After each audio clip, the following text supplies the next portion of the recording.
Your bank account holds a number right now. That number is not random. It's a mirror. What if your brain's been rendering poverty on autopilot? Most people visualize once, feel nothing, then quit. The rich do something different every single morning. Here's what nobody tells you. A 90-second morning image creates more wealth than a business plan. Why? Because your brain can't tell the difference between a vivid mental rehearsal and reality. When you visualize wealth with enough sensory detail, your nervous system believes you already have it.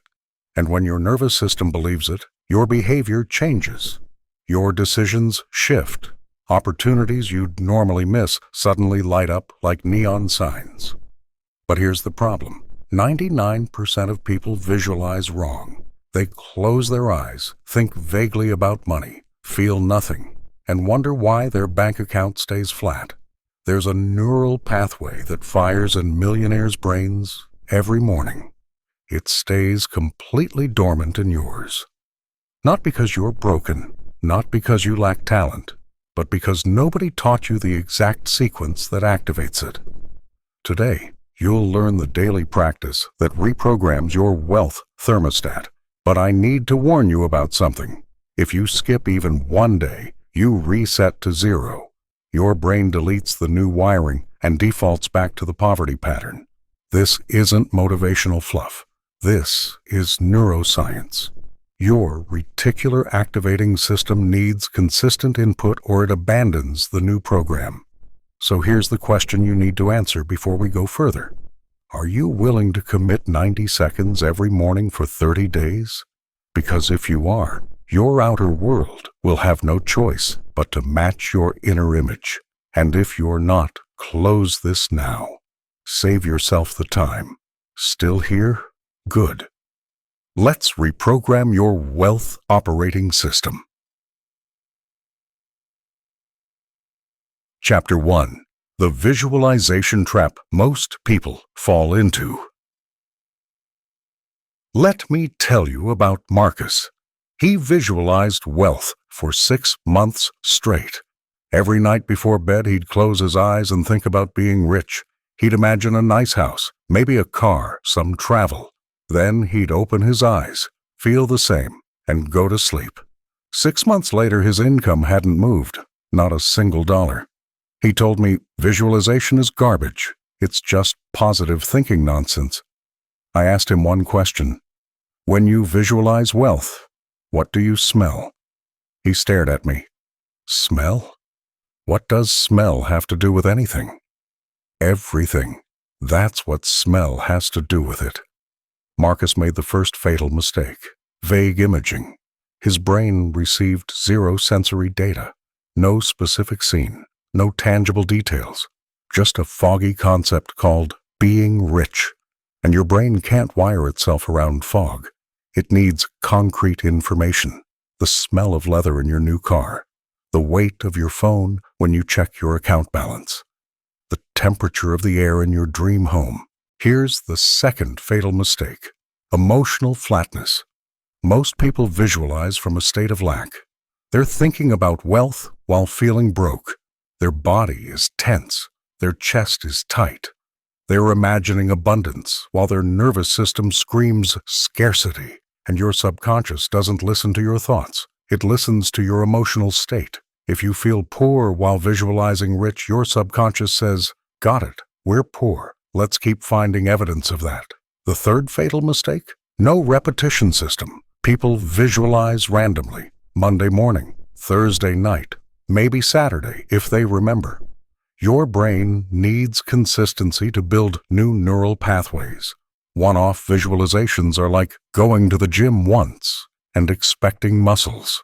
It doesn't work. Sarah made all 3 mistakes for 2 years. She'd lie in bed, think loosely about financial freedom, feel nothing, do it whenever she remembered. Her business stayed stuck at the same revenue for 24 months straight. Then she learned the actual method, the one you're about to discover. She started using specific sensory scenes. She generated the emotional frequency of wealth before visualizing. She practiced 3 times daily on a fixed schedule. 90 days later, she signed her first six-figure client. The client came through a referral chain that didn't exist 90 days earlier. Did visualization magically deposit money in her account? No. It rewired her brain to recognize the opportunity when it appeared, and to take bold action instead of hesitating. Let's get clear on what visualization actually does. It doesn't bend the universe. It doesn't summon money from thin air. It reprograms your reticular activating system, the part of your brain that filters reality and decides what's important. Right now, your RAS is set to notice problems, threats, and evidence of limitation. That's the factory setting. When you visualize wealth correctly, you reset the filter. Your RAS starts hunting opportunities, ideas, and evidence of abundance. Think about the last time you bought a car. Before you bought it, you never noticed that model on the road. After you bought it, you saw it everywhere. The number of cars didn't change. Your filter changed. Visualization changes your filter. And when your filter changes, your reality changes. So here's your first checkpoint. Think about your current visualization practice. Be honest. Are you making any of the three fatal mistakes? Vague imaging? Emotional flatness? No repetition system? If you answered yes to any of those, don't worry. You're about to learn the exact fix. But first, you need to understand how your brain actually builds wealth patterns. That's Chapter 2. Chapter 2. Your brain's wealth operating system. Your brain runs on patterns. Every behavior, every habit, every automatic response. It's all pattern-based. And right now, you have a poverty pattern running in the background. I don't care how much you consciously want wealth. Your subconscious is running old code. Code installed by your parents, your environment, your past failures. Code that says money is hard, money is scarce. People like you don't get rich. This code lives in your reticular activating system. The RAS is a bundle of nerves at your brainstem. It's basically a filter. Every second, your senses take in 11 million bits of information. Your conscious mind can only process about 40 bits. So your RAS decides what makes the cut. Right now, your RAS is filtering for survival. It's scanning for threats, problems, reasons to stay small. That's not your fault. That's evolution. For thousands of years, noticing danger kept you alive. Noticing opportunity was secondary. But in the modern world, this filter bankrupts you. You walk past opportunities because your RAS marks them as irrelevant. You hesitate on investments because your RAS flags them as threats. You undercharge for your work because your RAS believes you're not worth more. Here's the good news. Your RAS is programmable, and the programming language is visualization plus emotion plus repetition. When you visualize a specific scene with emotional intensity and repeat it daily, your RAS starts treating that scene as important. It begins scanning reality for anything that matches the pattern. Then it sends those matches to your conscious awareness. Suddenly you notice opportunities you've been blind to for years. Let me show you how this worked for David. David was a graphic designer making $50,000 a year. He'd been stuck at that income for 4 years. He wanted to break 6 figures, but he couldn't see the path. His RAS was filtering for small projects, 10-hour logo jobs, 20-hour website builds. His brain literally didn't register the bigger opportunities. They were there. He just couldn't see them. I had David visualize one specific scene every morning for 30 days. In the scene, he's sitting in a modern office. Across from him are 2 executives. They're signing a contract for a $90,000 branding package. He can see the pen moving across the paper. He can hear the scratch of ink. He can feel the confidence in his chest as they thank him for the proposal. First week? Nothing. David told me it felt stupid, like he was lying to himself. Second week? He got an email from a past client. They were launching a new division. Did he do branding work at scale? Old David would have said, I mostly do logos. New David said, yes, let's talk scope. That conversation turned into a $70,000 contract, his first large-scale project ever. What changed? Not his skill, not his network, his RAS. He'd programmed it to recognize bigger opportunities, and when one appeared, his brain said, "This is important. Pay attention. Act on this." Here's what's happening in your brain during effective visualization. Your RAS can't distinguish between real and vividly imagined experiences. When you visualize wealth with enough sensory detail, your RAS marks it as a memory, not a future goal, a memory. And your brain does something fascinating with memories. It looks for consistency. If your RAS has a memory of you closing a $50,000 deal, it scans current reality for opportunities that match that pattern. When it finds one, it highlights it. You feel a pull, an intuition, a certainty that you should act. Most people ignore that pull. They rationalize it away. That's too big for me. I'm not ready. I don't have the experience. That's the old pattern talking, the poverty code. When you've reprogrammed your RAS through daily visualization, you trust the pull. You move on it. And most of the time, it works, not because the universe is magical, because your brain spotted a real opportunity that matched your new wealth pattern. Now, here's the critical part. Your RAS needs repetition. One visualization session creates a weak signal. 30 consecutive sessions create a strong signal. 90 consecutive sessions create permanent wiring. This is why most people fail at visualization. They do it once, feel nothing, quit, or they do it sporadically, 3 days in a row, then skip a week. That inconsistency tells your RAS this isn't actually important, so it deletes the new pattern and reverts to the old one.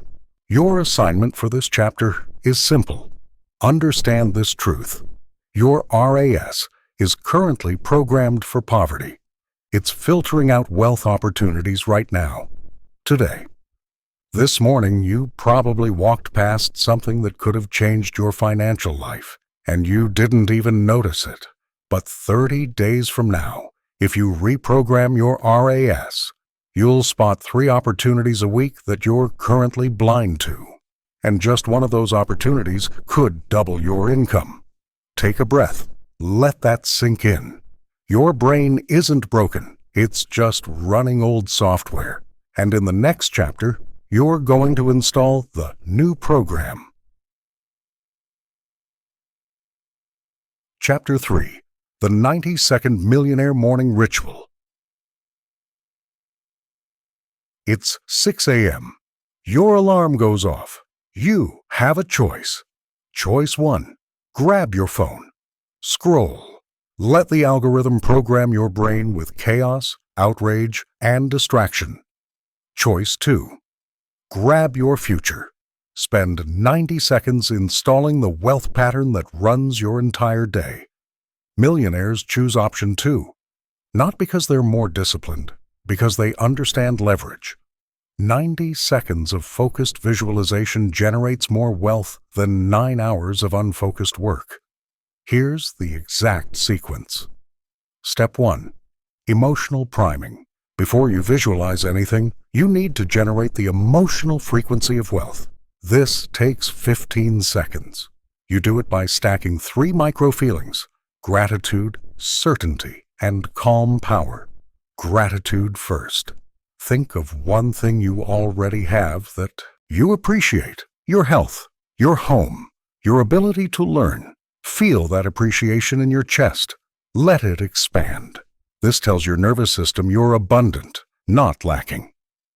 Certainty second. Recall one time you knew something would work, and it did.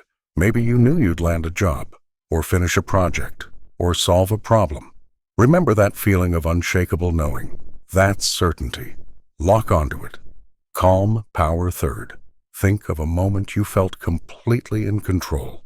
Not frantic control, calm control. Like driving a car you've driven 1,000 times. Effortless mastery. Feel that in your body. That's the energy of wealth.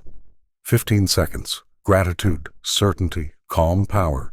You're now in the right emotional state to visualize. If you skip this step, your visualization will be flat, and flat visualizations do nothing. Step 2. Scene selection. You need one specific wealth scene, not 5 scenes, not a vague montage. One scene, and it needs to meet 3 criteria. Criteria 1, it must be believable to your current self.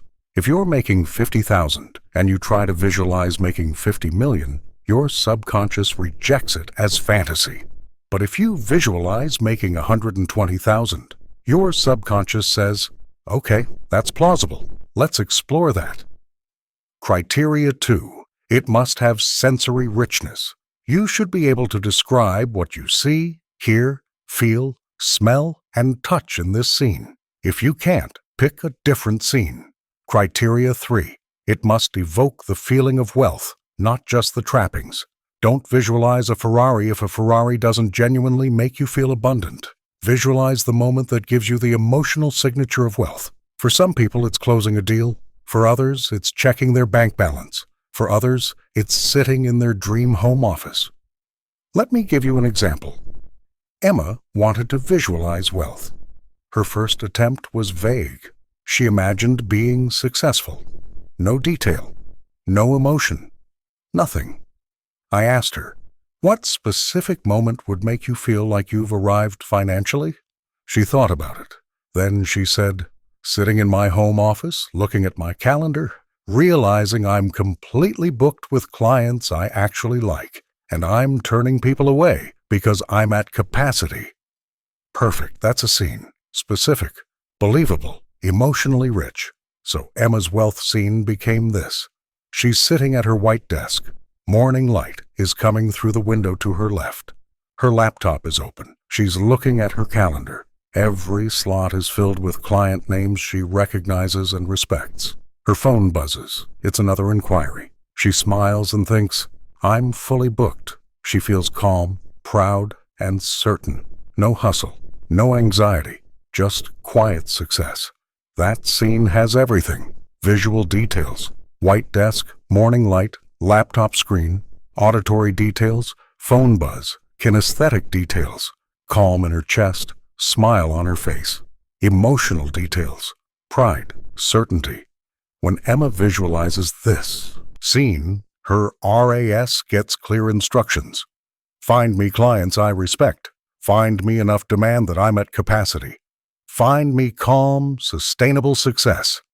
And guess what started happening? Within 3 weeks, Emma got 2 referrals from past clients. Both were ideal fits. Both booked her immediately. She raised her rates. More inquiries came. 6 weeks later, she was turning people away. Did the visualization magically create clients? No. It reprogrammed her RAS to notice the referral opportunities, to communicate confidence when those opportunities appeared, and to charge what she was worth instead of underpricing out of fear. Step 3. Sensory layering. This is where most people fail. They pick a scene, but they visualize it like a flat photograph. No depth, no texture. You need to build the scene in layers. Start with what you see, then add what you hear, then what you feel on your skin, then what you smell, then what you're touching. Let's use Emma's scene. Here's how she layers it. Visual layer. She sees the white desk, the laptop, the calendar grid on screen, the client names in each time slot, the morning light creating a warm glow on the wall. Auditory layer. She hears the hum of her laptop fan, birds outside the window, the buzz of her phone on the desk. Kinesthetic layer. She feels the chair supporting her back, the smooth desk surface under her fingertips, the warmth of the sun on her left shoulder. Olfactory layer. She smells coffee from the mug next to her laptop, fresh air from the cracked window. Tactile layer. She touches the laptop trackpad. Cool, smooth, responsive. Now the scene is 3-dimensional. Her brain processes it as real. Her RAS files it as a memory, not a fantasy. Step 4. Emotional anchoring. You spend the final 30 seconds locking in the emotion. You don't think about the scene anymore. You just feel the feeling it gives you. For Emma, it's calm pride. She sits in that feeling, lets it fill her chest, breathes it in. This is the emotional signature of her wealth. And when her RAS encounters opportunities that match this signature, it will push them to her conscious awareness. The entire sequence takes 90 seconds, 15 seconds emotional priming, 45 seconds sensory layering, 30 seconds emotional anchoring. You do this every morning, before your phone, before coffee, before anything else.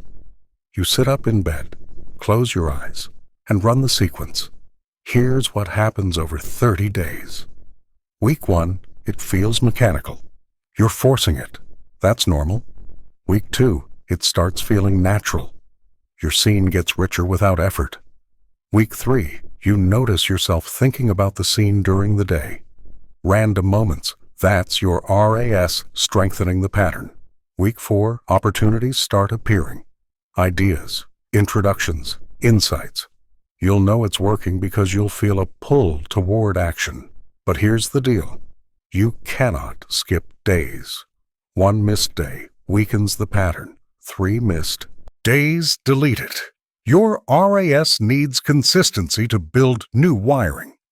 Let's do your first practice right now. I'm going to guide you through a 90-second session. If you're driving or doing something else, come back to this when you can close your eyes and focus. Ready? Close your eyes. Take a deep breath. Think of something you're grateful for right now. Feel that gratitude expand in your chest. Good. Now recall a time you knew something would work out and it did. Feel that certainty, that unshakable knowing. Lock onto it. Now think of a moment you felt calm control, effortless mastery. Feel that power, quiet, strong. You're primed. Now picture your wealth scene. If you don't have one yet, use this. You're checking your bank account on your phone. You see a balance that makes you smile. You feel proud, calm, certain. What do you see? The phone screen, the numbers, the app interface. What do you hear? Maybe silence. Maybe music in the background. What do you feel? The phone in your hand, the chair you're sitting in. What do you smell? Coffee, fresh air, whatever's around you in this moment of success. Now just feel the feeling. Pride, calm, certainty. Breathe it in. Let it fill you. Good. Open your eyes. That was 90 seconds. That's the practice. Simple, powerful, repeatable. Your assignment: choose your wealth scene today. Write it down. Make sure it meets the 3 criteria: believable, sensory rich, emotionally resonant. Tomorrow morning, run the 90-second sequence with your scene. Then do it again the next morning, and the next. 30 days from now, your RAS will be reprogrammed, and your outer world will start shifting to match your inner image. Chapter 4: Sensory Scripting, Making Your Future Tangible. Let me tell you what happens when you visualize without sensory detail. Nothing. Your brain ignores it. It categorizes the visualization as vague thought and files it next to your grocery list and that random song stuck in your head. But when you add sensory detail, when you can describe the texture, temperature, sound, and smell of your wealth scene, your brain categorizes it differently. It files it as memory, and memories shape behavior. Here's the truth most visualization teachers won't tell you. Your subconscious doesn't care about your goals.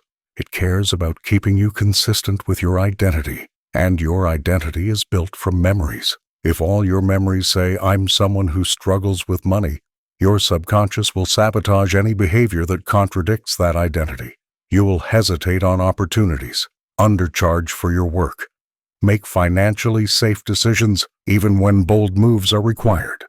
But when you install new wealth memories through sensory visualization, your identity shifts. Your subconscious says, "Oh, I'm someone who closes big deals. I'm someone who has money in the bank. I'm someone who makes confident financial decisions." And once your identity shifts, your behavior follows automatically. So how do you build sensory-rich scenes? You script them, like a movie director planning a shot. Here's the 5-sense scripting process. Sense 1. Vision. What do you see in your wealth scene? Be specific. Don't say a nice office. Say a glass desk with a silver laptop, a leather chair, floor-to-ceiling windows showing a city skyline, afternoon sun creating long shadows on the wood floor. Write it down. Describe your wealth scene visually in 50 words or more. The more specific, the more real it becomes to your brain. Sense 2. Sound. What do you hear? Is it silent? Is there background music? Traffic outside? Voices? The click of a keyboard? Most people skip sound. Big mistake. Auditory details make scenes three-dimensional. When you add sound, your brain's auditory cortex lights up during visualization. That's more neural real estate dedicated to encoding the memory. Michael visualized signing a contract for a $100,000 consulting project. His first version had no sound. It felt flat. I asked him, "What do you hear when you sign it?" He thought about it. "I hear the pen scratching on paper. I hear the client saying, 'This is exactly what we need.' I hear my own breath, calm, steady." He added those sounds to his visualization. Immediately, the scene felt more real. His confidence in the scene increased, and 2 weeks later, he had a discovery call with a prospect that turned into a $95,000 contract. Sense 3. Touch. What physical sensations are present? The weight of a pen, the cool glass of your phone screen, the smooth leather of a chair, the firm handshake of a new client. Touch is powerful because it's processed by your somatosensory cortex, the same area that processes real touch. When you vividly imagine the sensation of holding something, your brain fires similar patterns to actually holding it. Jennifer's wealth scene involved checking her bank balance, but when she visualized it, she only saw the numbers on a screen. I told her, "Feel the phone in your hand. Is it heavy? Light? What's the temperature? Is the screen glass smooth, or does it have a screen protector with texture?" She added those details: the weight of her phone, the cool, smooth glass, the slight vibration when she unlocked it. Now, when she visualized, her brain encoded it as a real memory, not a daydream. Sense 4. Smell. This is the most underutilized sense in visualization, and it's one of the most powerful. Why? Because smell is processed by your olfactory bulb, which has direct connections to your amygdala and hippocampus, the emotion and memory centers of your brain. When you add smell to your visualization, you're encoding it with emotional and memory tags. That makes it stick. What does wealth smell like in your scene? Fresh coffee, leather, the specific scent of a new car, clean air in a new home, the faint perfume of a business partner? Robert visualized sitting in his new home office, a room he'd designed but hadn't built yet. I asked him what it smelled like. He paused. "I don't know. I never thought about it." "Think about it now." He closed his eyes. "It smells like wood, fresh cedar from the bookshelves I'm going to build, and coffee. I'm always drinking coffee when I work." He added those smells to his daily practice: cedar and coffee, every morning. 6 months later, he built that office, and he told me something fascinating.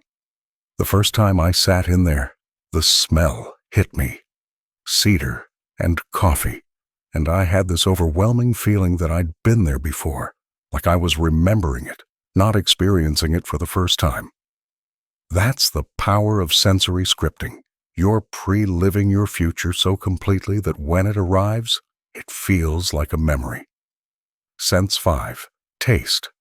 This one doesn't always apply, but when it does, use it. If your wealth scene involves celebrating with champagne, taste it. If it involves a business lunch, taste the food. If it's a quiet morning in your dream home, taste the coffee. Taste activates your gustatory cortex. More neural activity. deeper encoding. Now, let's put this together with a complete sensory script. I'm going to walk you through an example. Then you'll build your own. Example scene. You're sitting in your new car. It's a car you bought with cash. No loan. You're in the driver's seat, hands on the wheel, engine off, just sitting in the silence of ownership. Visual. You see the dashboard. Clean. Modern. The leather steering wheel in your hands, the stitching detail. The soft glow of the instrument panel. Auditory. You hear silence. Then you press the start button. The engine purrs. Quiet. Powerful. You hear the subtle hum. Touch. You feel the leather wheel. Smooth. Slightly textured. The seat supporting your back. Firm. Comfortable. You run your hand over the dashboard. Cool. Solid. Smell. You smell new car. Leather and plastic and that indescribable scent of new. It's distinct. Specific. Taste. You taste nothing. Or maybe you taste the coffee you had this morning, still lingering. Emotion.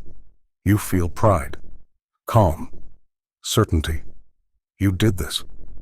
You earned this. You didn't finance it. You own it. That's a complete sensory script. When you visualize this every morning, your brain encodes it as a memory, and your RAS starts scanning for opportunities that lead to this outcome. Now it's your turn. Take out a piece of paper or open a note on your phone. You're going to build your sensory script. Step 1. Describe what you see. Write at least 50 words. Be specific. Name colors, shapes, objects, lighting. Step 2. Describe what you hear.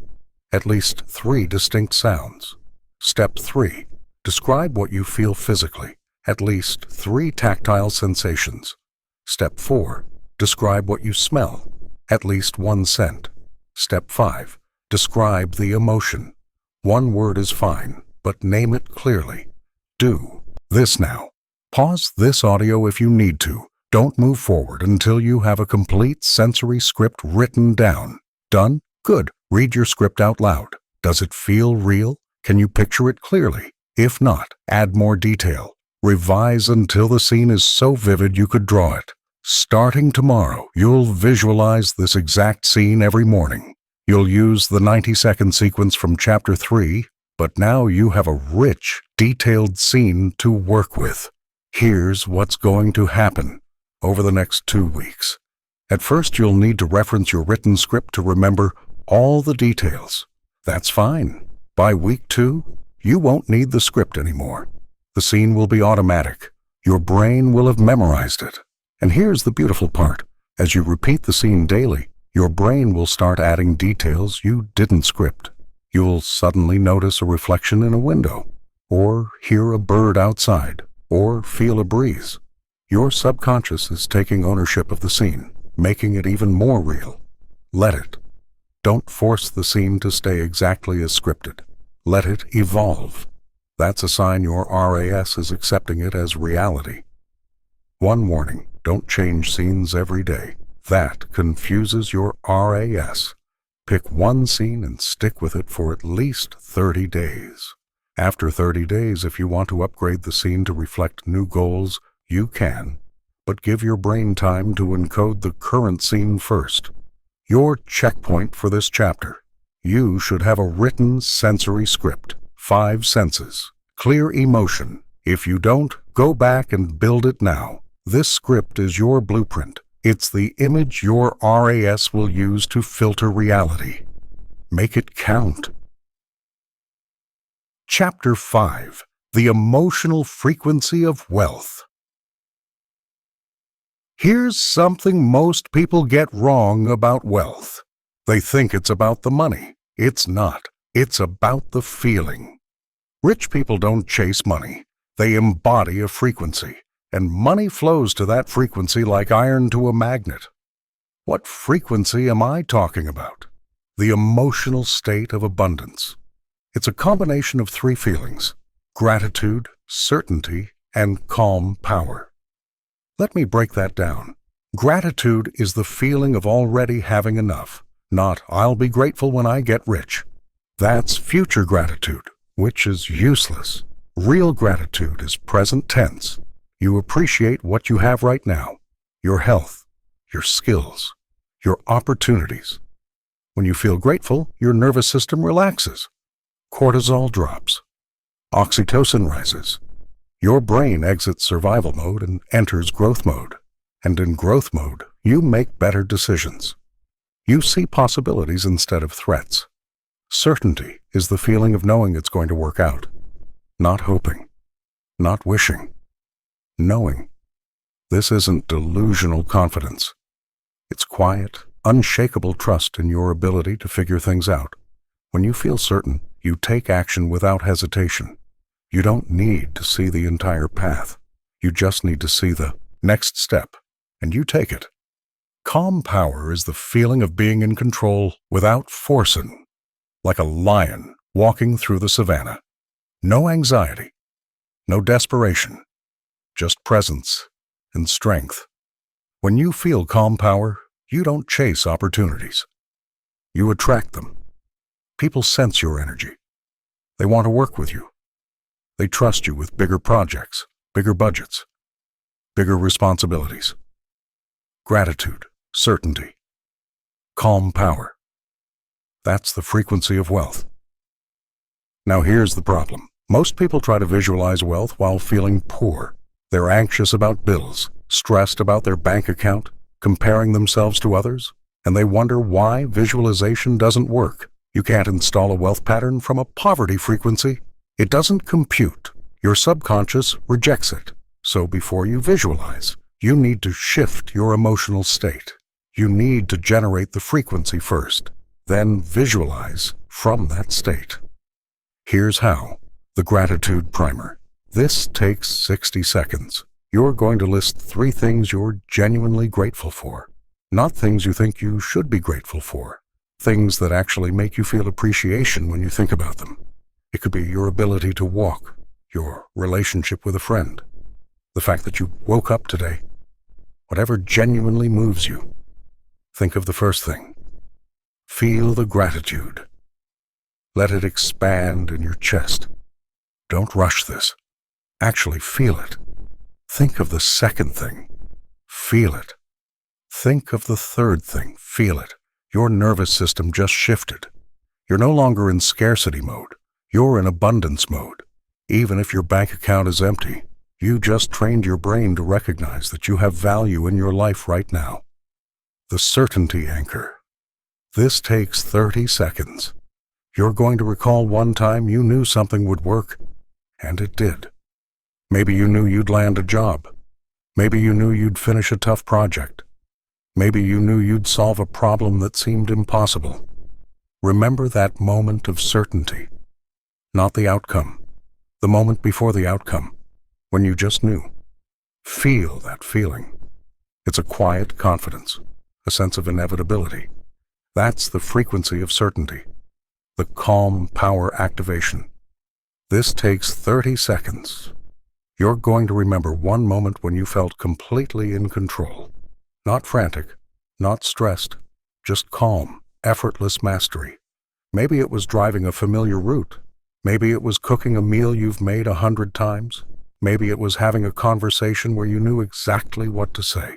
Remember that feeling. Ease, flow, power without effort.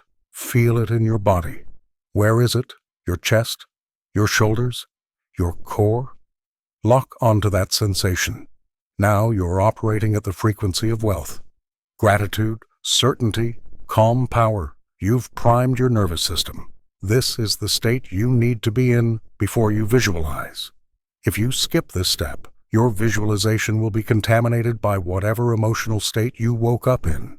And if you woke up stressed, your visualization will encode stress, not wealth. Let me show you what happened when Nathan learned this.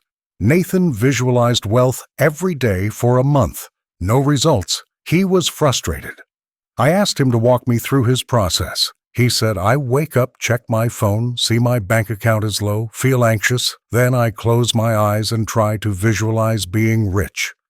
There's the problem. He was visualizing from anxiety. His subconscious received mixed signals. Visualize wealth, but feel poor. So it defaulted to the stronger signal, the feeling, and the feeling was scarcity. I taught him the emotional priming sequence: gratitude, certainty, calm, power. Then visualize. He resisted at first. I don't feel grateful. I'm broke. I told him, you're breathing. Start there. He did. Day 1, his gratitude list was basic. He was grateful for air, for water, for the ability to see. It felt mechanical. Day 7, something shifted. He started noticing things: a good conversation, a sunset, a moment of clarity. His gratitude became genuine. By day 14, he was entering his visualization practice from a completely different state: calm, centered, abundant, and his visualization became vivid, rich, powerful. By day 30, he'd closed 2 new clients, not because he hustled harder, because he showed up to sales calls with a different energy. People felt it. They trusted him. They said yes. That's the power of emotional frequency. Now let's talk about maintaining this frequency throughout the day, because here's the thing. Doing the priming sequence in the morning is great, but if you spend the rest of the day in anxiety, you're canceling out the work. You need emotional checkpoints. 3 times a day, you pause and recalibrate your frequency. Checkpoint 1, mid-morning, around 10 a.m. You've been working for a couple hours. Stress is creeping in. Stop. Take 60 seconds. Run the gratitude primer again. 3 things. Feel them. Reset. Checkpoint 2, midday, around 1 p.m. You've hit friction, a difficult email, a setback, a frustration. Stop. Take 30 seconds. Recall your certainty anchor. Feel that knowing. Things work out. Reset. Checkpoint 3, evening, before bed. Your day is done. You're tired. Maybe you're reviewing what went wrong. Stop. Take 30 seconds. Feel calm power. You handled today. Tomorrow you'll handle that too. Reset. These checkpoints keep you operating at the wealth frequency, and the more time you spend at that frequency, the faster your outer reality shifts to match it. Here's a practice you can do right now. I'm going to guide you through a full emotional priming sequence. If you're driving, skip this and come back later. Ready? Close your eyes. Think of 3 things you're grateful for. Right now, in this moment, feel the appreciation. Let it fill your chest. Breathe into it. Good. Now recall a time you knew something would work out. And it did. Feel that certainty, that quiet confidence. You've felt this before, you'll feel it again. Good. Now remember a moment of calm control, effortless mastery. Feel that power, quiet, strong, unshakable. Good. This is the frequency of wealth. This is the state you visualize from. This is the state you make decisions from. This is the state you live from. Open your eyes. How do you feel? Different than 5 minutes ago. That difference is everything. Your assignment. For the next 7 days, run the emotional priming sequence every morning before visualization. Gratitude, certainty, calm power. Then visualize. Also set 3 alarms on your phone: 10 a.m., 1 p.m., and 9 p.m. When the alarm goes off, pause and run a 60-second recalibration. Just one of the 3 frequencies. Rotate them. This practice alone will change your life. Not because it's magical, because you're training your nervous system to default to abundance instead of scarcity. And when your nervous system defaults to abundance, your behavior changes. Your decisions change. Your results change. Let's move to Chapter 6. Chapter 6. Daily Wealth Rehearsal. The Rep System. You don't go to the gym once and expect muscles. You go repeatedly, consistently. Your muscles grow through repetition. Your brain works the same way. One visualization session is like one bicep curl. It does something, but not much. 90 consecutive visualization sessions. That's when the real wiring happens. Most people quit visualization because they don't see immediate results. They visualize for 3 days, check their bank account, see no change, and give up. That's like doing 3 push-ups and wondering why you don't have a six-pack yet. Wealth visualization requires a rep system, a daily practice that compounds over time. Here's the system that works. 3 sessions per day. Morning prime, midday anchor, evening imprint. Morning prime. This is the 90-second sequence you learned in Chapter 3. You do it immediately after waking, before touching your phone. Emotional priming, sensory visualization, emotional anchoring. This session sets your RAS filter for the day. When you prime in the morning, you're telling your brain, this is what we're looking for today. Scan for opportunities that match this pattern. And your brain listens. Throughout the day, you'll notice things you'd normally miss. A comment someone makes, an email in your inbox, a random idea. Your RAS is highlighting matches. Midday anchor. This is a 30-second session. You do it around noon or whenever you take a lunch break. You don't run the full sequence. You just recall your wealth scene and feel the emotion. Close your eyes. Picture the scene. Feel the feeling. Open your eyes. Done. This session reinforces the morning prime. It reminds your RAS, we're still scanning for this. Keep looking. Without the midday anchor, your RAS starts drifting back to default mode. Survival. Threat detection. The old pattern. Evening imprint. This is a 60-second session right before sleep. You run a modified version of the morning sequence. Emotional priming is optional here, but you do the full sensory visualization and emotional anchoring. Why before sleep? Because your subconscious is most receptive in the moments before you drift off.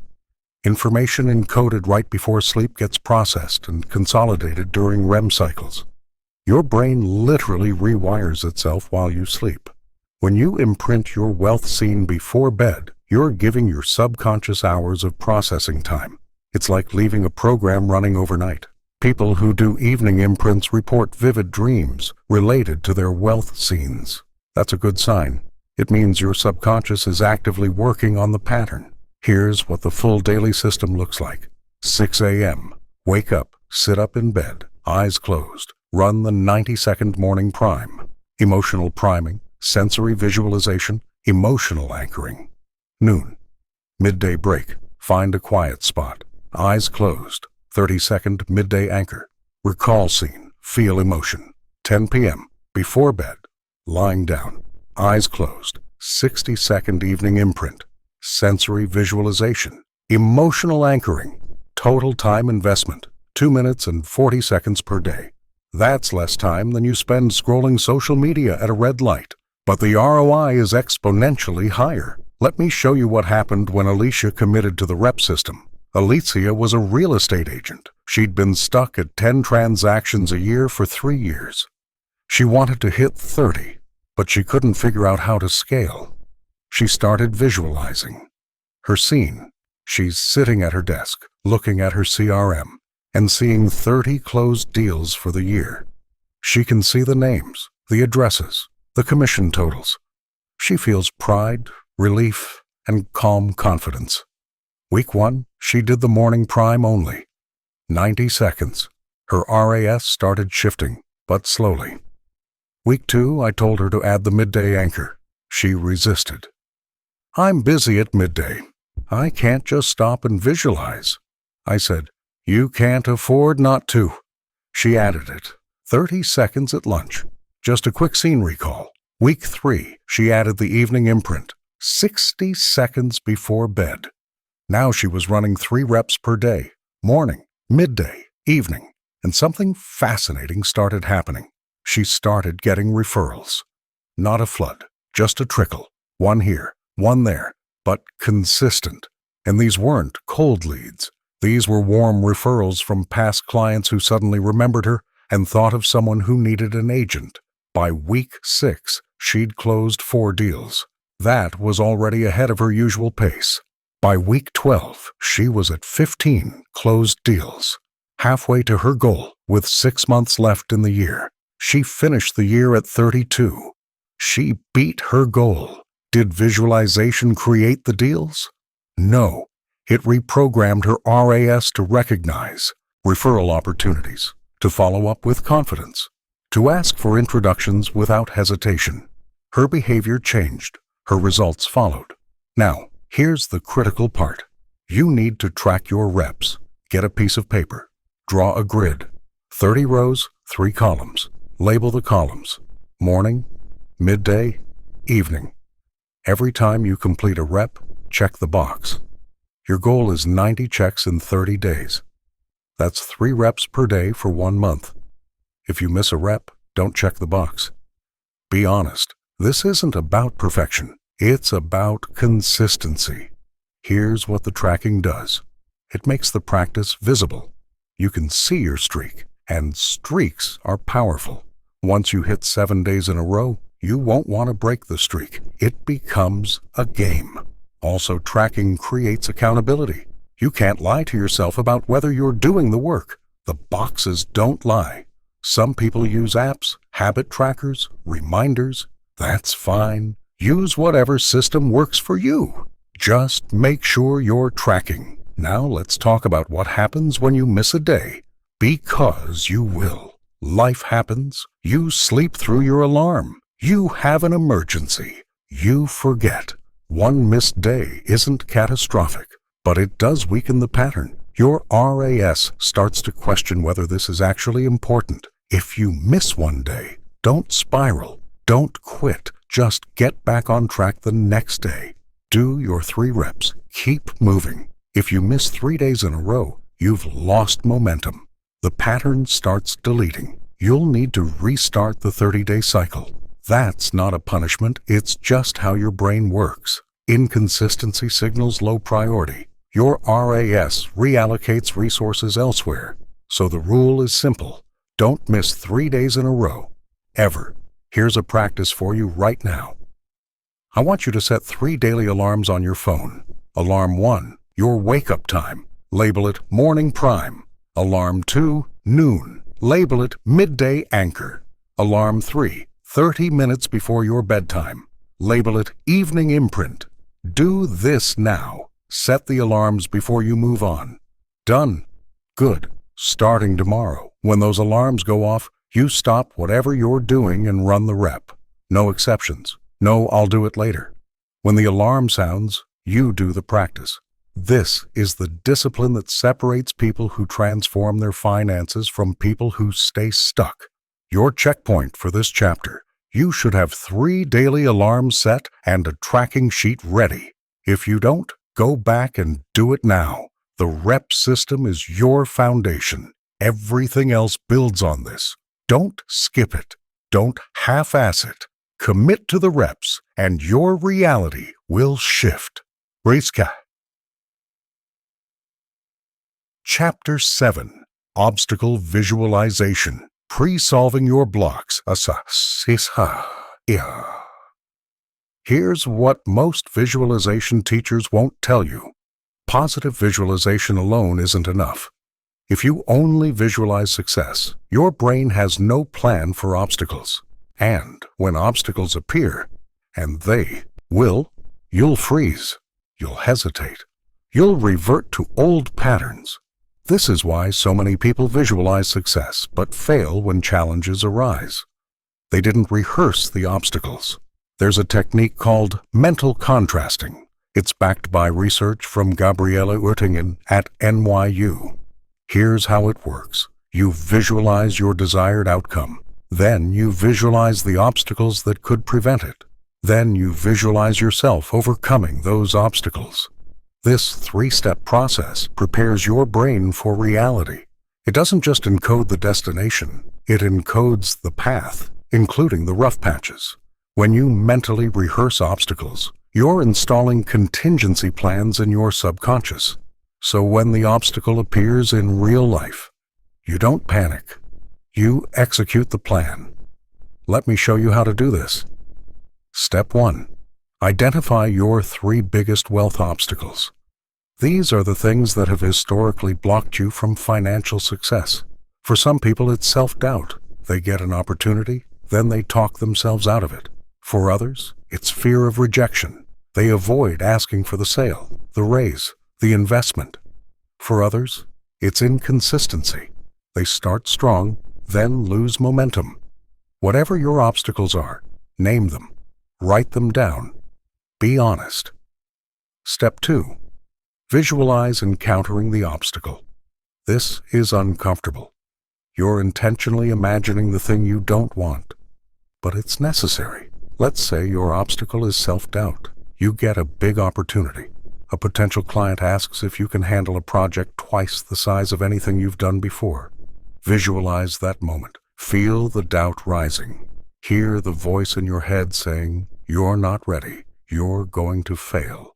Say no. Don't run from this feeling. Sit with it. Let your brain experience it in the safe environment of visualization. Step 3. Visualize yourself responding with the wealth pattern, not the poverty pattern. This is where the rewiring happens. In the same scenario, you feel the doubt, but instead of saying no, you pause. You take a breath. You remember your wealth scene. You remember the certainty you've been cultivating every morning, and you say, "Yes, let's discuss scope." You visualize yourself staying calm, speaking with confidence, taking the opportunity even though fear is present. This is the obstacle overcome. You just installed a new response pattern. Here's what's happening in your brain during this practice. You're creating an if-then statement. If obstacle appears, then execute this response. Your brain loves if-then statements. They're efficient. They reduce decision fatigue. They automate behavior. When you rehearse the obstacle and the solution, you're pre-programming your response. So when the real obstacle appears, you don't have to think. You just execute. Let me tell you about Greg. Greg was a consultant. His obstacle was underpricing. Every time he got on a sales call, he'd quote a number lower than what he wanted to charge. Fear of losing the client would override his confidence. I had him visualize the obstacle. He's on a Zoom call. The prospect asks, "What's your rate?" He feels the fear. The voice in his head says, "If you quote high, they'll say no. Quote low. Play it safe." Then I had him visualize the new response. He feels the fear, but he pauses, takes a breath, remembers his certainty anchor, and says, "My rate for this scope is 10,000. He doesn't justify it, doesn't apologize, just states it with calm confidence. He practiced this obstacle visualization for 2 weeks. Every evening, right before his wealth scene, he'd run the obstacle scenario. Then he got a real sales call. The prospect asked his rate. The fear showed up right on cue. But so did the pre-programmed response. He quoted 10,000. The prospect paused. Greg's old pattern would have been to backpedal, offer a discount, anything to avoid the silence. But he'd rehearsed the silence. He'd visualized staying calm. So he stayed quiet. The prospect said, "That's higher than I expected. But if you can deliver what you're describing, it's worth it. Let's move forward." Greg closed the deal at his full rate for the first time ever. That's the power of obstacle visualization. Now let's talk about the 3 most common wealth obstacles and how to pre-solve them.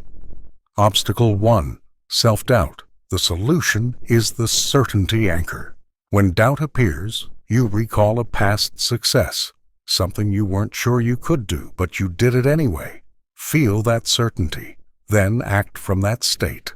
Obstacle 2, fear of rejection. The solution is mental rehearsal of hearing no and staying calm. Visualize someone saying no to your offer. Feel the sting. Then visualize yourself responding with, "No problem, thanks for considering it," and moving on without collapsing emotionally. When you rehearse rejection, it loses its power.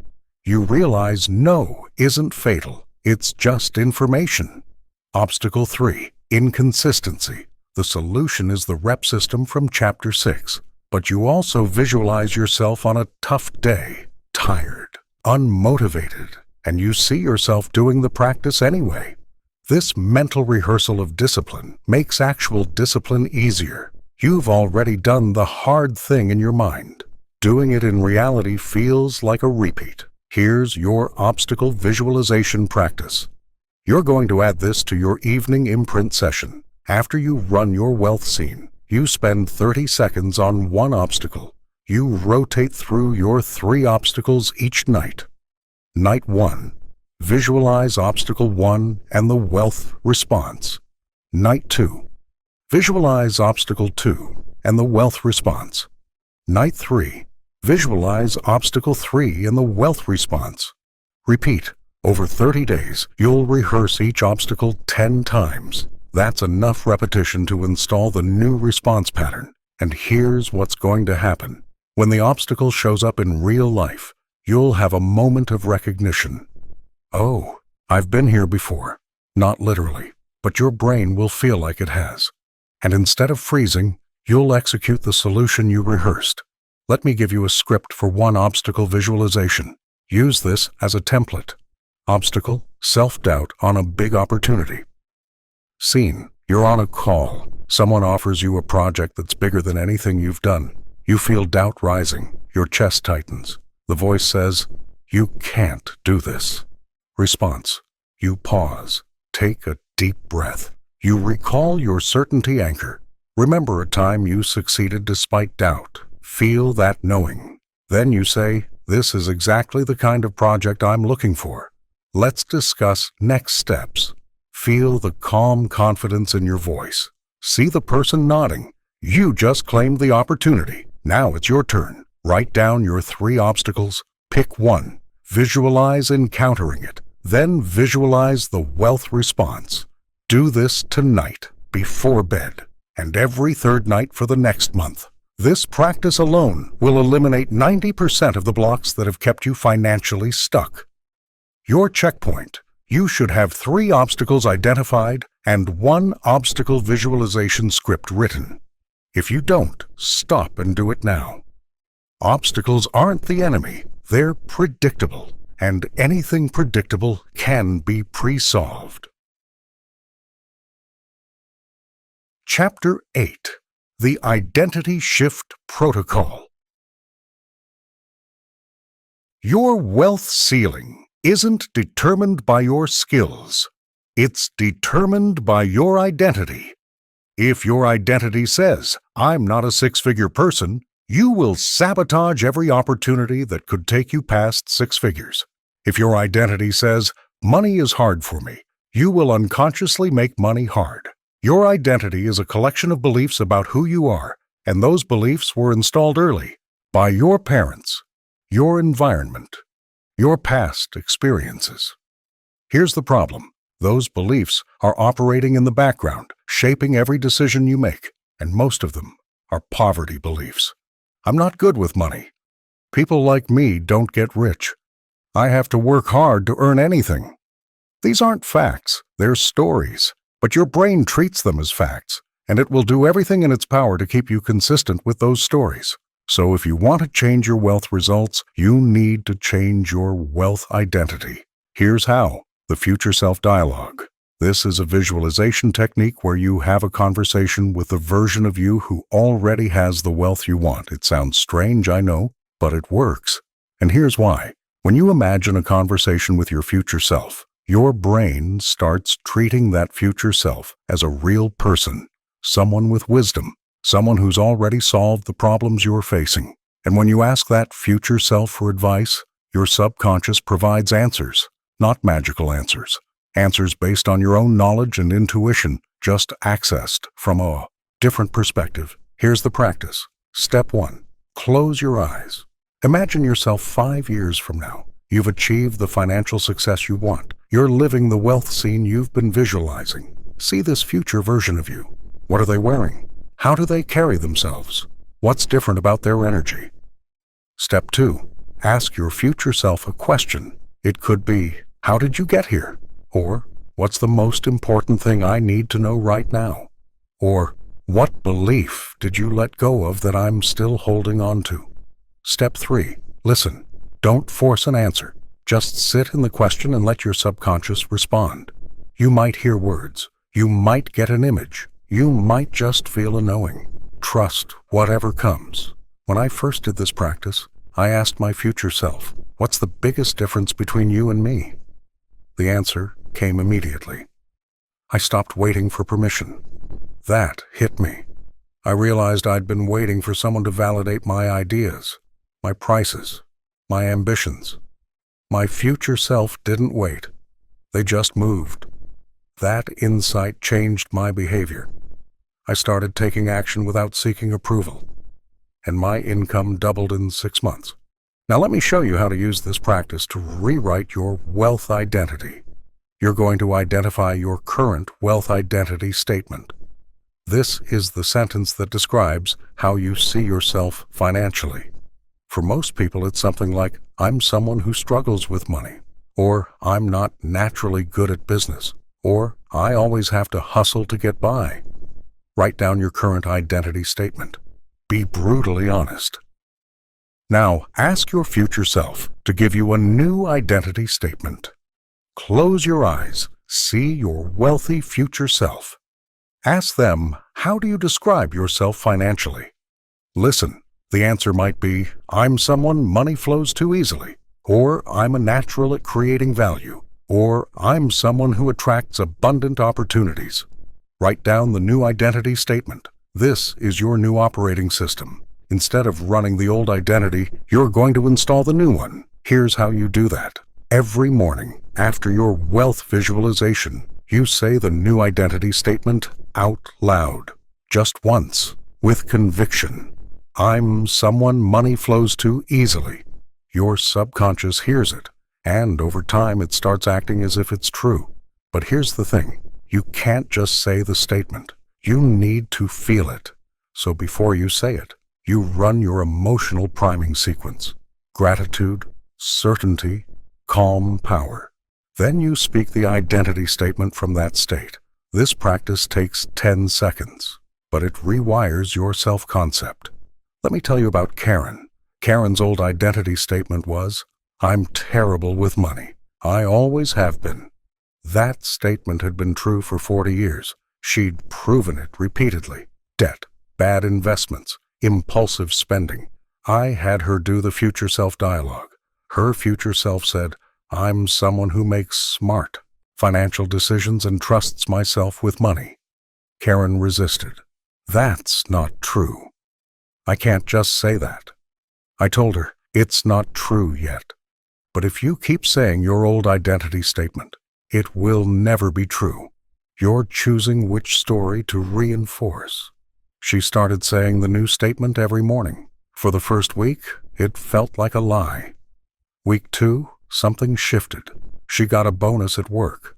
Normally, she would have spent it immediately. But she paused, and she heard the new identity statement in her head. I'm someone who makes smart financial decisions. She put the bonus in savings. That was a small win, but it reinforced the new identity. She was becoming the person who makes smart financial decisions. 6 months later, she'd paid off half her credit card debt. A year later, she was completely debt-free. 2 years later, she had 6 months of expenses saved.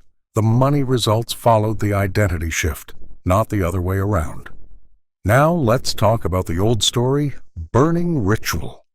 This is a one-time practice that accelerates the identity shift. You're going to write down your old wealth story. The narrative you've been telling yourself about why you're not rich. Maybe it's, I grew up poor, so I'll always struggle with money.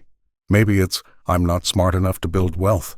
Maybe it's, the economy is rigged, and people like me don't win. Write the entire story, every limiting belief, every excuse, every piece of evidence you've been using to explain your financial situation. Then you're going to destroy it, literally. Some people burn the paper. Some people rip it into tiny pieces. Some people throw it in the trash. The method doesn't matter. The symbolism does. You're telling your subconscious, this story is over. I'm not running that program anymore. Then you write your new wealth story, the one your future self lives. I grew up with financial limitations, but I've learned how to create abundance. Money flows to me because I provide value. I make smart decisions, and I trust myself. You keep this new story. Read it once a week. Let it replace the old narrative. This ritual sounds simple, but it's powerful, because your brain responds to symbolic acts. When you physically destroy the old story, your subconscious registers the change.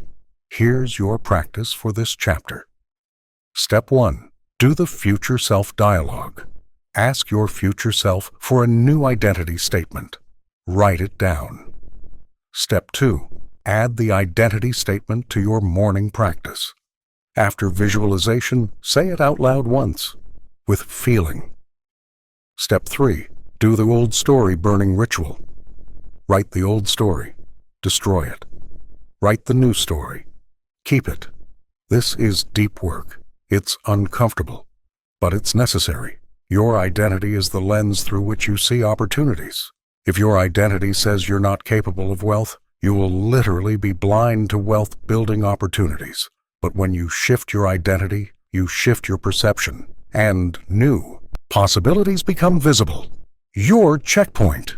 You should have a new identity statement written and ready to use tomorrow morning. You should also have your new wealth story written. If you don't, go back and do the work. This is the foundation of lasting change.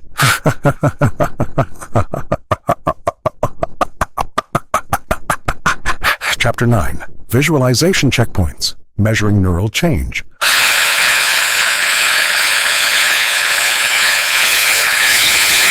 How do you know if your visualization practice is working? Most people rely on one metric, money. If their income goes up, visualization works. If it doesn't, visualization fails. That's a terrible metric, because money is a lagging indicator. It shows up after the neural change, not during. If you wait for money to validate your practice, you'll quit before the wiring is complete. You need leading indicators, signs that your brain is changing, even before your bank account reflects it. Here are 7 checkpoints that prove your visualization is rewiring your RAS. Checkpoint 1. Opportunity recognition. You start noticing opportunities you didn't see before. It could be a conversation where someone mentions a need you can solve, or an email in your inbox that you would have deleted, but now you read it and see potential, or a networking event you would have skipped, but now you attend. When your RAS is reprogramming, it highlights matches to your wealth pattern. Those matches appear as opportunities. If you're in week 2 or 3 of daily practice and you're still not noticing any new opportunities, your scene might not be specific enough. Go back to Chapter 4 and add more sensory detail. Checkpoint 2. Decision speed. You make financial decisions faster and with more confidence. Old pattern. Someone offers you a project.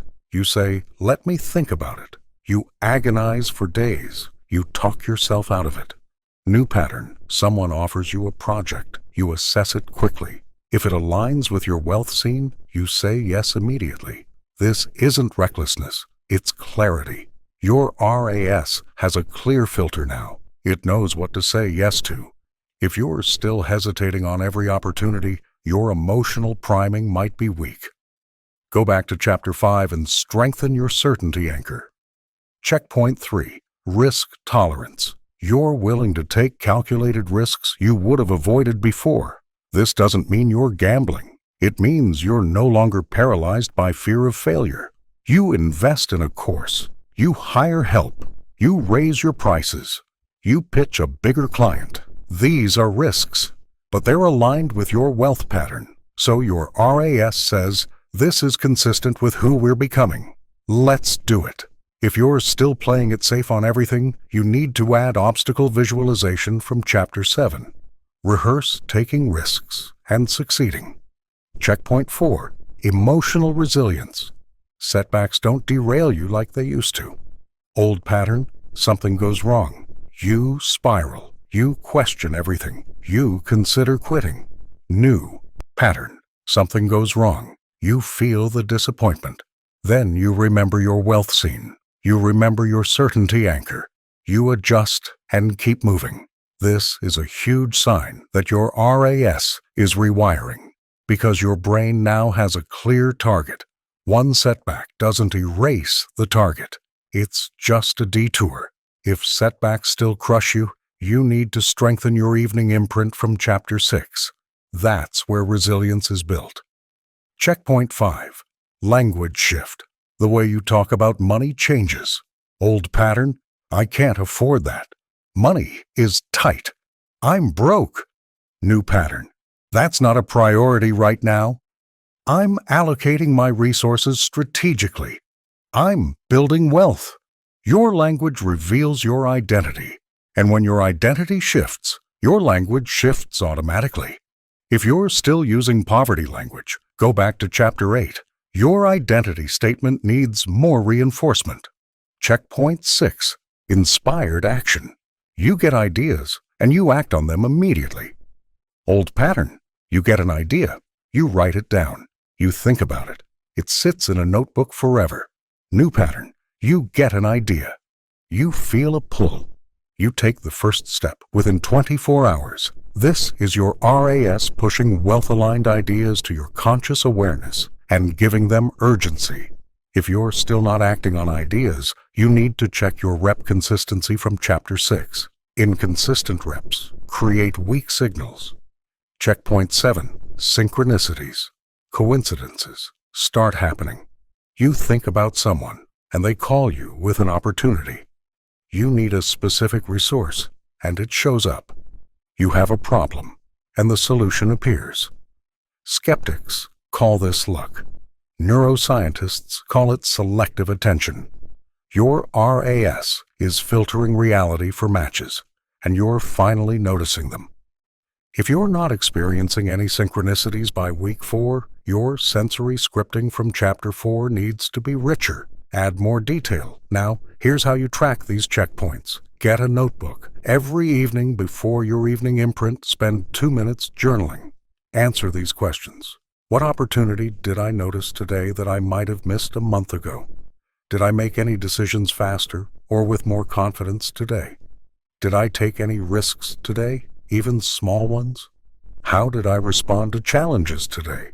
What language did I use when talking about money today? Did I act on any ideas today? Did anything feel synchronistic or surprisingly well-timed today?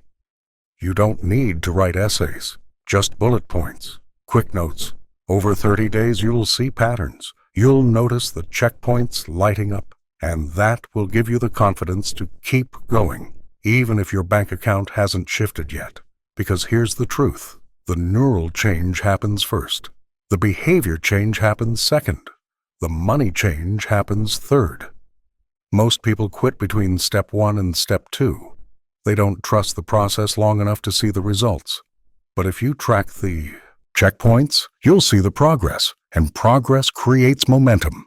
Let me show you what happened with Jasmine. Jasmine started visualizing.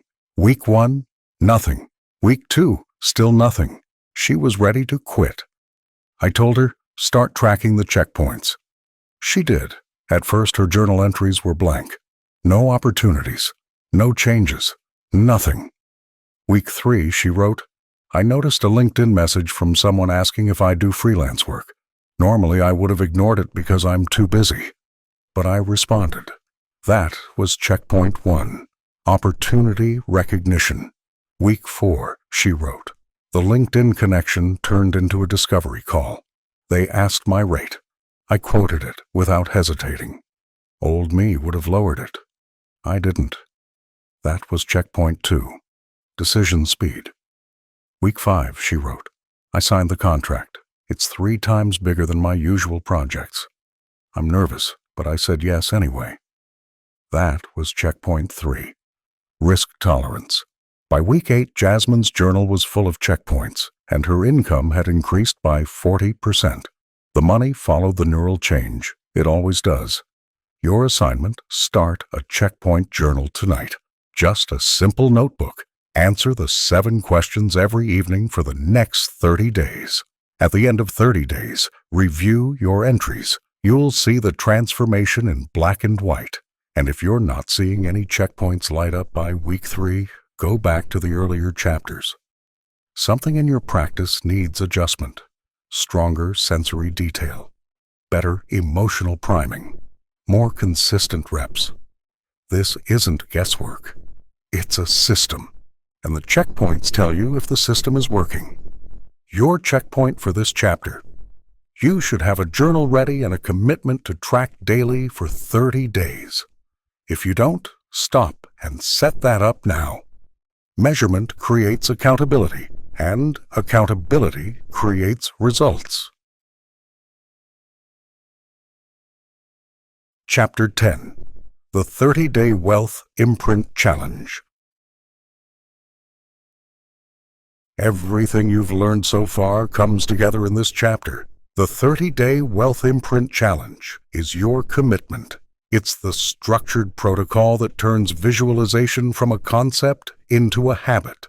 Here's the reality: information doesn't change your life. Application does. You can know every technique in this audiobook, but if you don't commit to 30 consecutive days of practice, your brain won't rewire. The pattern won't stick. So this chapter is about commitment and accountability and building the discipline to see this through. Here's the challenge structure. Days 1 through 7. Foundation building. You're installing the basic routine: morning prime, midday anchor, evening imprint, plus the checkpoint journal. Your only goal this week is consistency. Don't worry about results. Don't check your bank account obsessively. Just do the reps. 3 sessions per day. 2 minutes total. Journal for 2 minutes at night. If you miss a session, you don't skip it. You do it late. Even if it's 11 p.m. and you forgot your evening imprint, you do it before bed. This week is about proving to yourself that you can stick to the practice. Days 8 through 14. Depth building. You're adding obstacle visualization. Every third evening you visualize one of your 3 obstacles and the wealth response. You're also strengthening your emotional priming. Instead of rushing through gratitude, certainty, and calm power, you spend a full minute on it. This week, you're building depth. Your wealth scene should be getting richer, more vivid, more automatic. If you're still reading your sensory script, that's fine, but start trying to visualize without it. Let your brain take over. Days 15 through 21. Integration. You're adding the identity statement practice. Every morning, after visualization, you say your new identity statement out loud. You're also starting to notice the checkpoints. By week 3, at least 2 or 3 of the 7 should be lighting up. If they're not, troubleshoot. Go back to Chapter 9 and identify what's weak. Adjust your practice accordingly. This week is about integration. The practice should start feeling natural, not forced, not mechanical, natural. Days 22 through 30. Mastery building. You're in the final stretch. This is where most people quit. They've been consistent for 3 weeks, they haven't seen massive results yet, and they lose faith. Don't quit. Week 4 is where the real wiring happens. Your RAS is almost fully reprogrammed. Your new identity is starting to solidify. Your behavior is changing automatically. This week, you're building mastery. You're not just doing the practice, you're embodying it. By day 30, visualization shouldn't feel like a task. It should feel like part of who you are. Here's the accountability structure. You're going to sign a contract with yourself. I'm serious. A written commitment. Get a piece of paper. Write this. I commit to 30 consecutive days of wealth visualization. I will complete 3 sessions per day. Morning prime, midday anchor, evening imprint. I will track my progress daily. I will not quit, even if I don't see immediate financial results. I understand that neural change happens before money change. I'm committed to the process. Sign it, date it, put it somewhere you'll see it every day. This contract is a psychological anchor. When you want to quit, And you will. You'll see the contract. And you'll remember why you started. Next, you're going to tell one person about your commitment. Someone who will check in with you.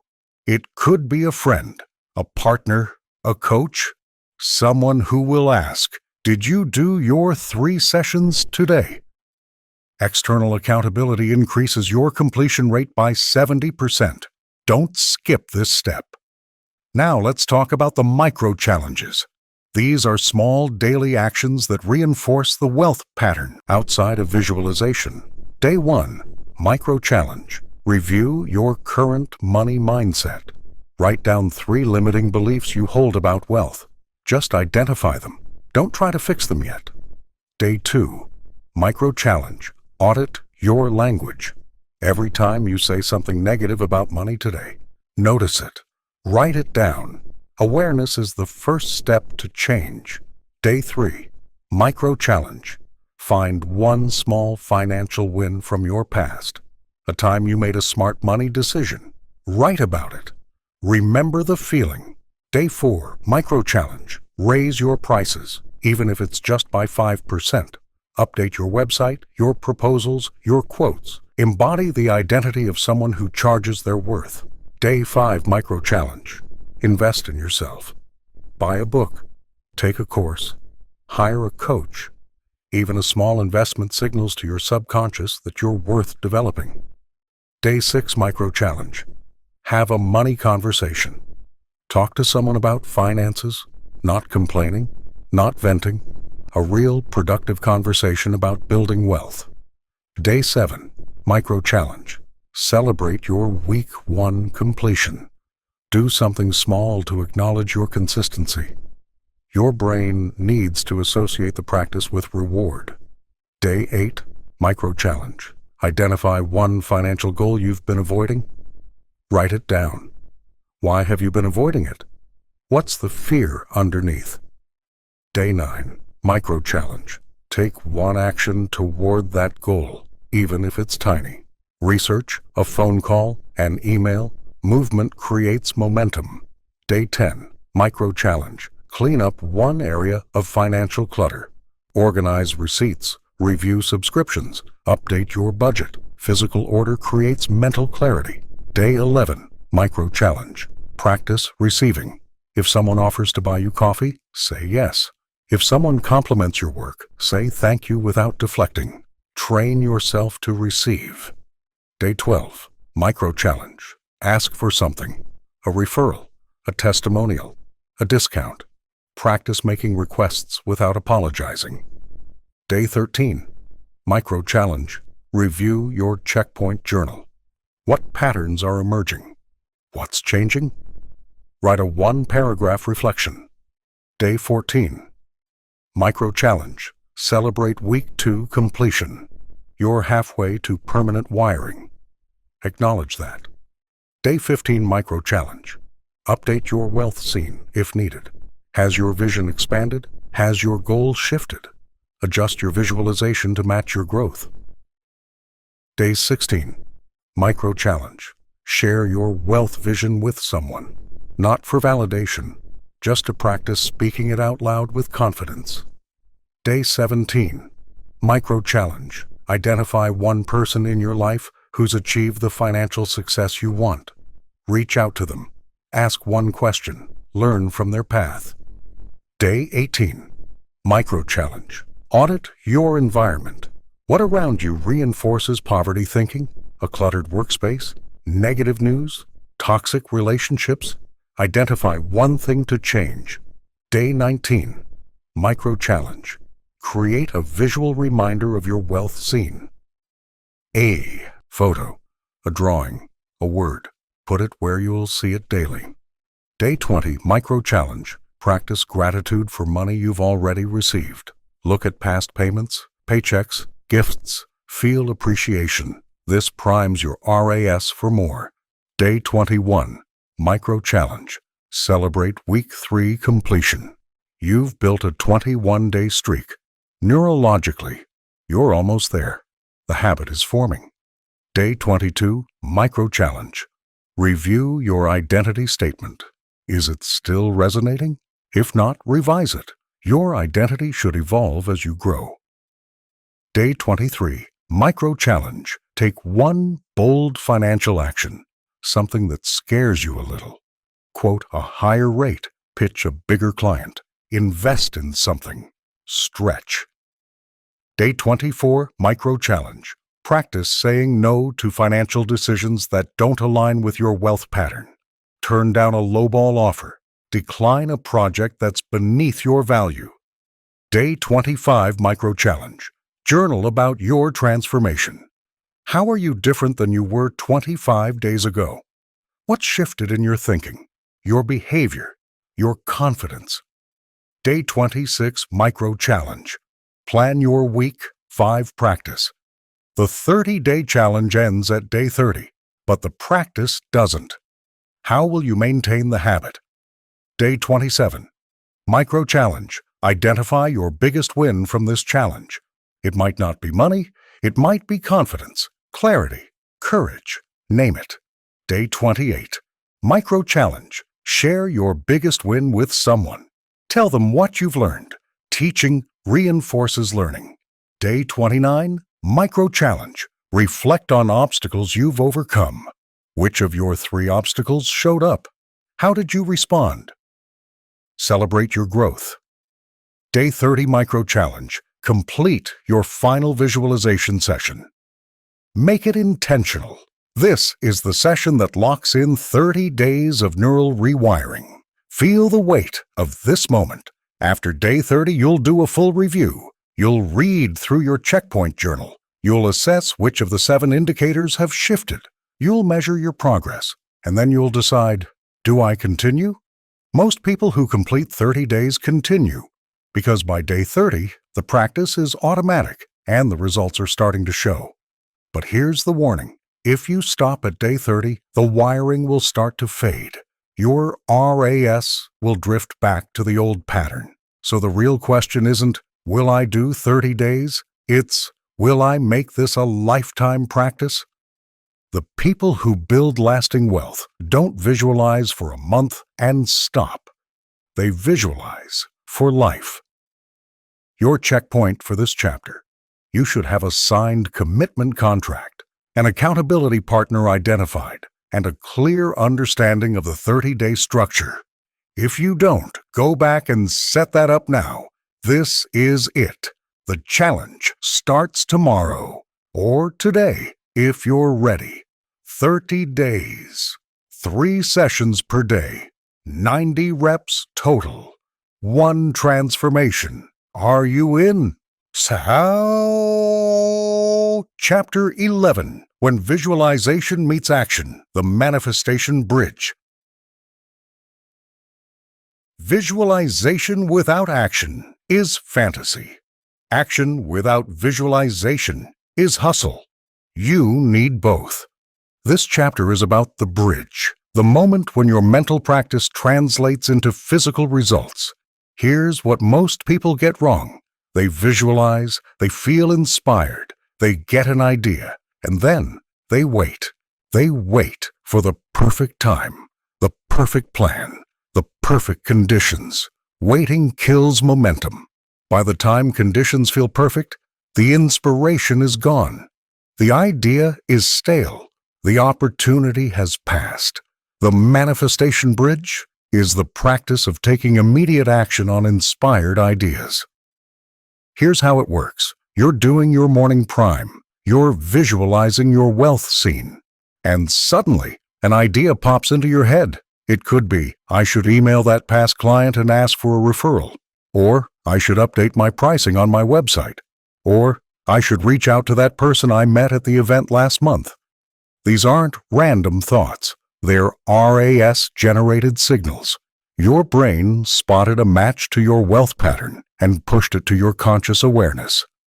This is the inspired action, and you have a 24-hour window to act on it. Why 24 hours? Because that's how long the inspiration lasts. After 24 hours, your logical brain talks you out of it. They probably won't respond. It's not the right time. I don't have all the details figured out. The logical brain is a momentum killer. You need to act before it fully engages. Here's the rule.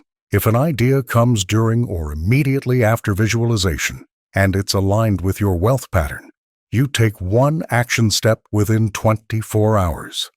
It doesn't have to be the full execution, just one step. Send the email, make the call, update the page, book the meeting. One step. That's the bridge. Let me show you what happened with Tyler. Tyler was visualizing a scene where he was working with 5 high-paying clients simultaneously. In his scene, his calendar was full, his bank account was growing, and he was turning away new inquiries because he was at capacity. One morning, during his visualization, he had a random thought. I should create a waitlist page on my website. Old Tyler would have dismissed it. I don't even have one client right now. Why would I need a waitlist? But Tyler had learned the manifestation bridge. Inspired idea. 24 hours.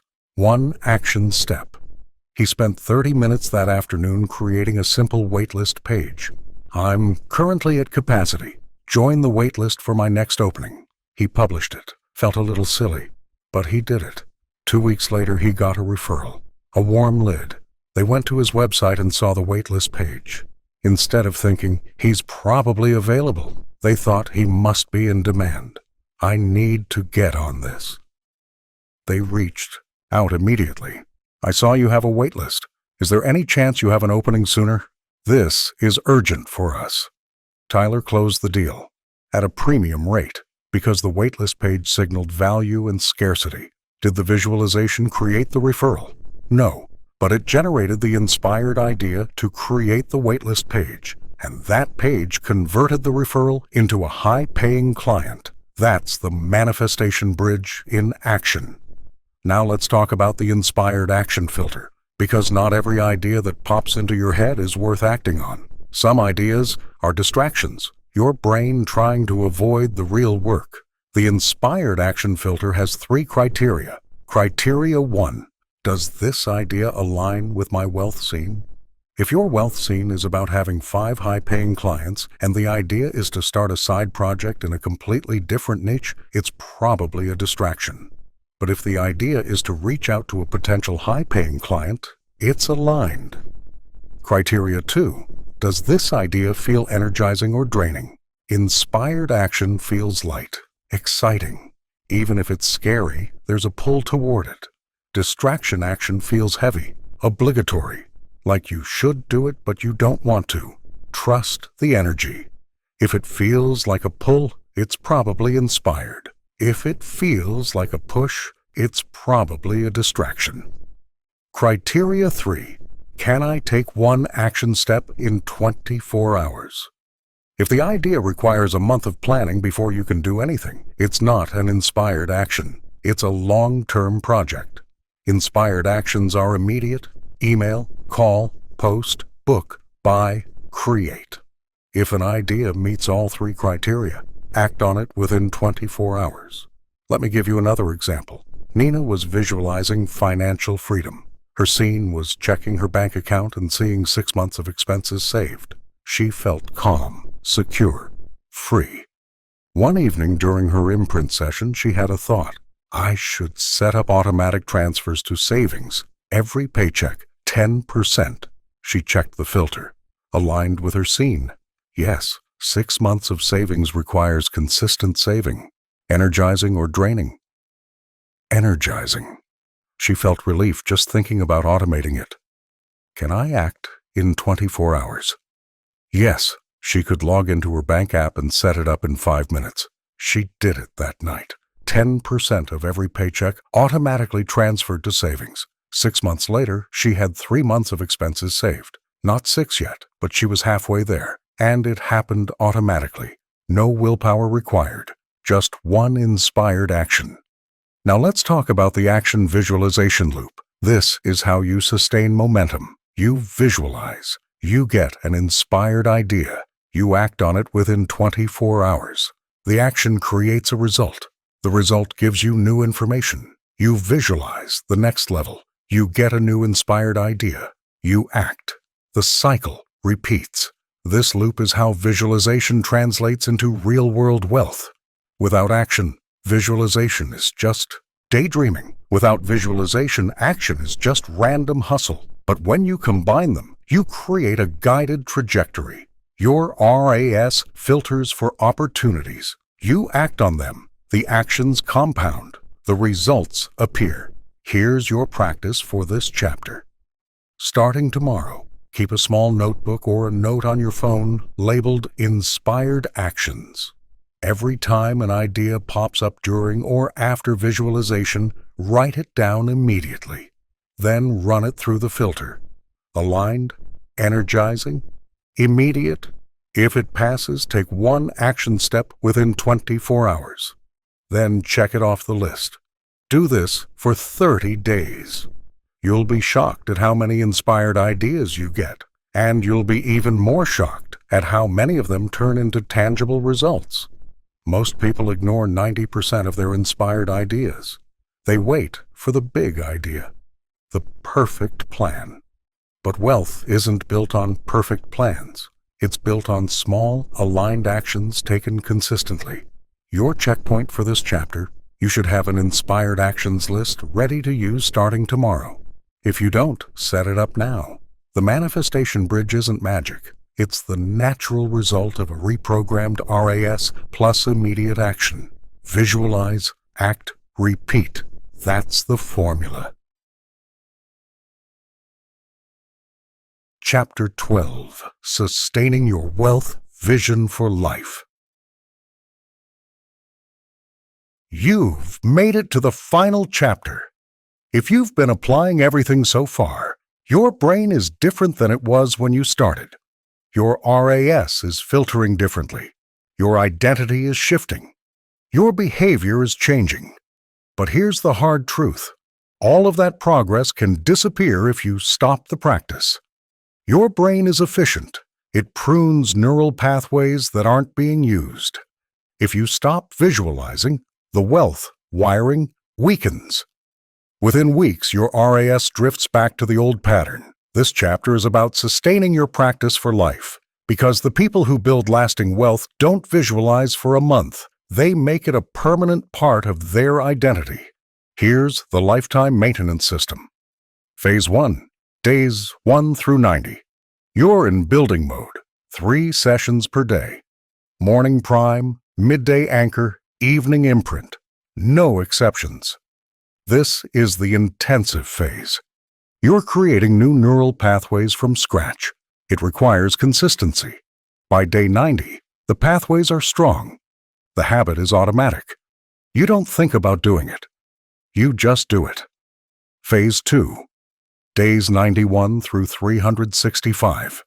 You're in maintenance mode, 2 sessions per day, morning prime and evening imprint. The midday anchor becomes optional. By this phase, your RAS is mostly reprogrammed. You don't need the midday reinforcement as much, but you still need the morning prime to set your filter and the evening imprint to consolidate learning. Phase 3, year 2 and beyond.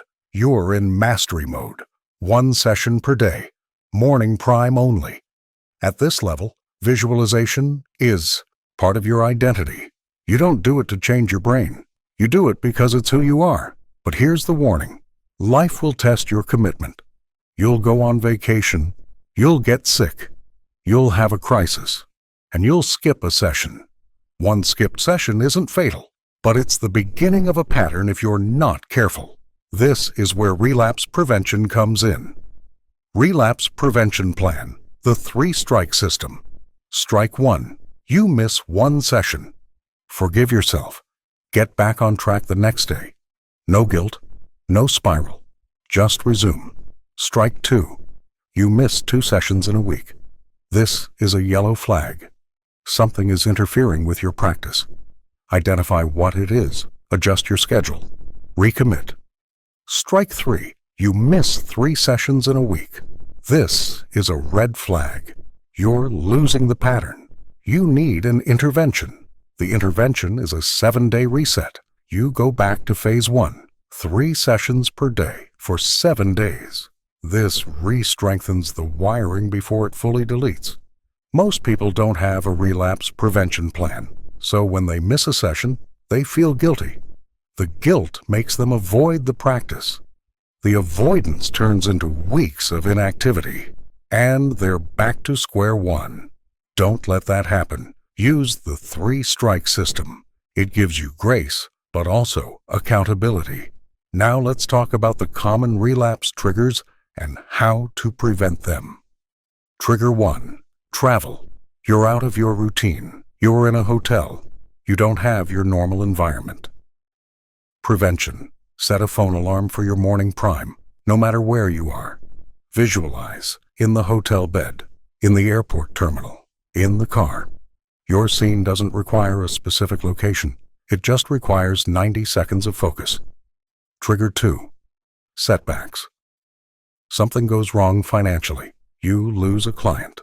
An investment fails. You miss a goal. Prevention. Remember that visualization doesn't prevent setbacks. It changes how you respond to them. When a setback happens, that's when you need the practice most. Double down. Do an extra session that day. Remind your brain of the target. Trigger 3. Plateau. You've been visualizing for months. Your income has increased, but now it's flat again. You wonder if the practice still works. Prevention. Plateaus are normal. They're consolidation phases. Your brain is integrating the new level before jumping to the next. Trust the process. Keep visualizing. The next jump is coming. Trigger 4. Imposter syndrome. You're achieving the success you visualized, and part of you doesn't believe you deserve it. Prevention. Revisit your identity statement from Chapter 8. Remind yourself that this success is consistent with who you're becoming. You're not faking it. You're growing into it. Now let's talk about evolving your wealth scene over time. When you first started, your scene was probably modest, a believable next step. But as you achieve that level, your brain needs a new target. If you keep visualizing the same scene, after you've already achieved it, your RAS has nothing new to scan for. So every 90 days, assess your scene. Is it still a stretch, or have you already reached it? If you've reached it, upgrade. Pick a new scene that represents the next level. This doesn't mean you abandon the old scene. It means you evolve it. For example, if your original scene was closing a $20,000 contract, and you've done that, your new scene might be closing a $50,000 contract. Same structure, different scale. Your RAS adapts to the new target, and the growth continues. Here's the key. Don't upgrade too soon. If you've visualized the $20,000 contract for 2 months and haven't closed one yet, don't jump to $50,000. That's too big a leap. Your subconscious will reject it. Wait until you've achieved the current target at least once. Then upgrade. Now let's talk about community and accountability for the long term. Visualization is a solo practice, but growth happens faster in community. Find one person who's also committed to daily visualization. Check in with them weekly. Share wins. Share struggles.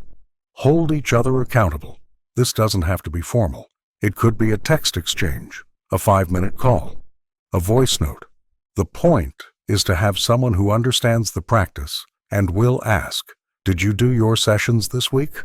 External accountability keeps you honest when internal motivation fades. Now here's your final assignment. You're going to create a lifetime visualization plan. Step 1. Define your Phase 1 target. What's your wealth scene for the next 90 days? Write it down. Step 2. Set your Phase 1 schedule. 3 sessions per day. Morning prime, midday anchor, evening imprint. What times will these happen? Write them down. Step 3. Identify your accountability partner. Who will check in with you weekly for the next 90 days? Reach out to them. Ask if they're willing. Set up the first check-in. Step 4. Write your relapse prevention commitment. If I miss 1 session, I'll resume the next day. If I miss 2 in a week, I'll adjust my schedule. If I miss 3 in a week, I'll do a 7-day reset. Step 5. Set a 90-day review date. This is when you'll assess your progress, upgrade your scene if needed, and transition to Phase 2. This plan isn't optional. It's the structure that turns a 30-day experiment into a lifetime practice. And here's the beautiful truth. If you do this for a year, you won't need external accountability anymore. The practice will be so ingrained, so automatic, that skipping it will feel wrong. You'll wake up and visualize the same way you brush your teeth. It's just what you do. And when visualization becomes part of your identity, wealth becomes inevitable. Not because the universe rewards you, because your brain is wired to recognize opportunities, take bold action, and build value consistently. That's the real manifestation, not magic, just neuroscience and discipline. So here's my final question for you. 1 year from now, what will your financial life look like if you commit to this practice? 5 years from now? 10 years from now? The answer depends on one decision. Will you make visualization a lifetime practice or a 30-day experiment? If you choose the lifetime path, your wealth ceiling is limitless because every time you hit a new level, you upgrade your scene and your RAS scans for the next level. It's a compounding effect. Year 1, you double your income. Year 2, you double it again. Year 5, you're living a life that seemed impossible when you started. Not because you're special, because you installed the right operating system and you never stopped running it. Your checkpoint for this chapter. You should have a written, lifetime visualization plan. Phase 1 target, schedule, accountability partner, relapse prevention commitment, 90-day review date. If you don't, go back and create it now. This is the foundation of everything. Without this plan, you'll drift. With it, you'll build. Closing transformation. Promise. Let's come full circle. When you started this audiobook, you had a number in your bank account, and that number reflected your old operating system. The system that filtered for scarcity, that hesitated on opportunities, that undervalued your worth. You've spent the last several hours learning a new system, one that filters for abundance, that acts with certainty, that claims your value. If you commit to the 30-day Wealth Imprint Challenge and beyond, your outer world will have no choice but to match your inner image. Not because of magic, because of how your brain works. Your RAS will scan for opportunities you're currently blind to. You'll notice 3 to 5 high-value opportunities per week that you would have missed before. Your decision-making will shift. You'll say yes to aligned opportunities without hesitation. You'll say no to misaligned ones without guilt. Your risk tolerance will increase. You'll invest in yourself. You'll raise your prices. You'll pitch bigger clients. Your emotional resilience will strengthen. Setbacks won't derail you. You'll adjust and keep moving. Your language will change. You'll stop speaking poverty and start speaking wealth. And within 90 days, if you do the work, you'll see tangible financial results. A new client, a raise, a closed deal. Something that wouldn't have happened without the rewiring. But here's the truth. The money is secondary. The real transformation is identity. You're no longer someone who hopes for wealth. You're someone who practices abundance daily until it becomes your default state. That's the shift that changes everything. So here's your final instruction. Tomorrow morning, before coffee, before your phone, before anything else, you sit up in bed.